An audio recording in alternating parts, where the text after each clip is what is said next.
Hello mga Zai! So for today's vlog, ako'y magte-taste ng Dubai Chewy Cookie.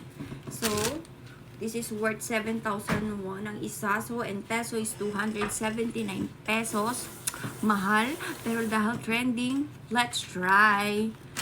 So, bumili nga pala ako ng dalawa para sa aking jusawa and para sa akin. Sabi doon sa vlog ng isang girl lalo. Sa loob is my pistachio cream and my kadafi. Hindi ko alam kung anong kadafi yun. Basta yun. And then, itong sa labas niya is powdered chocolate. So, hindi ko alam kung anong powdered chocolate din yun. Kaya nga, iti-taste test natin. So, dahil nga gaya-gaya ako, i-try na natin. So, this is for you. Ay, ako. Pink ang sa akin. So, let's open it. Let's taste test. So, yun. Baka, mali-mali yung aking pinagsasabi. So, ayan. Yung cute oh. Nilagyan talaga nila ng Dubai Cookie. So, ayan. Yung closer look niya. Powder do. Wala siyang lasa. Sa labas. Cute ng packaging. Napakaliit lang niya. Parang isang bite lang to eh. Ang mahal. So, test na natin. Gaya-gaya ang person. Oh my gosh. Okay, let's try.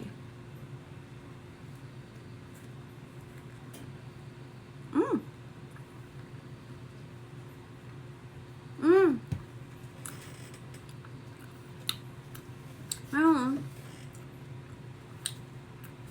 Grabe, napaka-messy to. Yung outside niya, chewy. Yung inside, yun yata yung kadafi. Crunchy.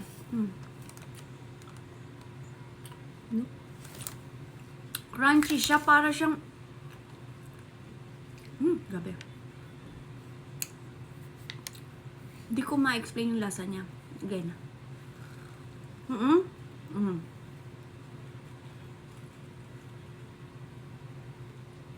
Ang gamit siya ka-chewy.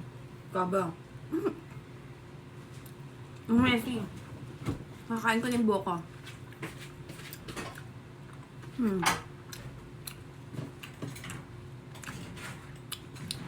Ang hirap.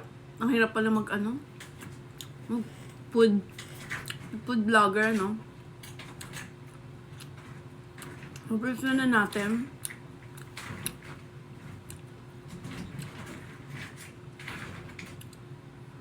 Masarap naman siya. Kaso parang normal lang ang lasa niya. Parang ako kumain ng carioca. Carioca yung labas niya. Tapos yung loob niya. Parang, ano ba yung labas?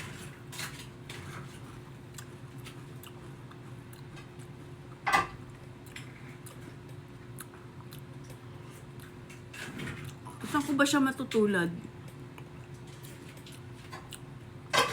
Para siyang noodles. Hindi mo naman nasa ito pagkain. Kaya nga, para siyang noodles na chinap-chop. Yung parang pansit na chinap-chop. Tapos nilagyan mo lang na, plinakes mo lang.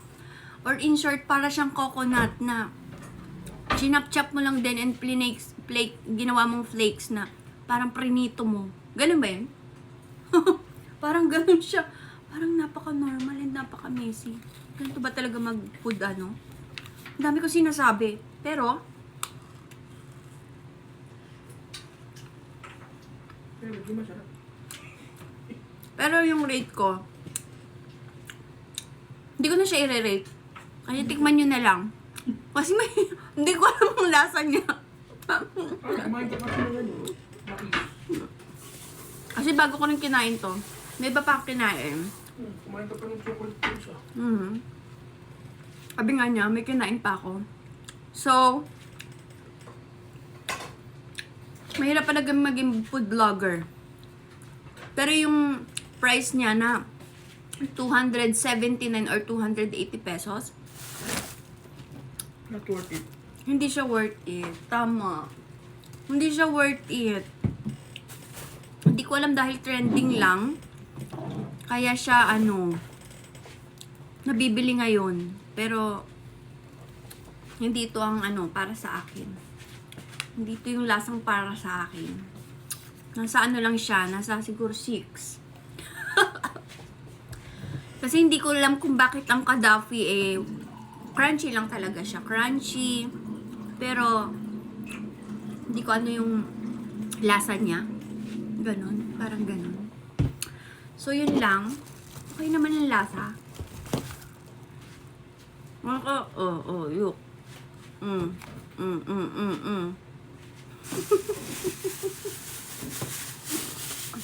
Pero masarap. Masarap niya ba?